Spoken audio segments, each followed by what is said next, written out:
guys! Welcome to Vlogmas 2025. So today, yung Vlogmas Day 1, medyo konti lang talaga yung clips. Kasi medyo pagod pa and hindi ko talaga naasikaso yung storage nitong phone na ginagamit ko. So lilinisin ko pa para mas marami akong clips na makuhanan.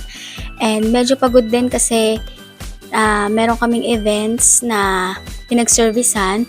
And kahapon, nagpunta pa kami ni Carlang Quiapo. So, after nun, hindi na ako talaga nakaasikaso. So, kung ano lang talaga yung clips na nakuhanan ko, yun lang yung ginawa ko this day. Yun, mommy duties and nagbantay lang sa shop. So, yun, ang oras ngayon is 9:52 ng gabi. And baka ito na yung last clip na ilalagay ko dito sa day 1. So, matutulog na rin kami ni Bebo, naglalaro lang siya. So, I hope na mas marami pang clips na makuhanan sa mga susunod na araw for my Vlogmas 2025. So, yun lang. Thanks for watching!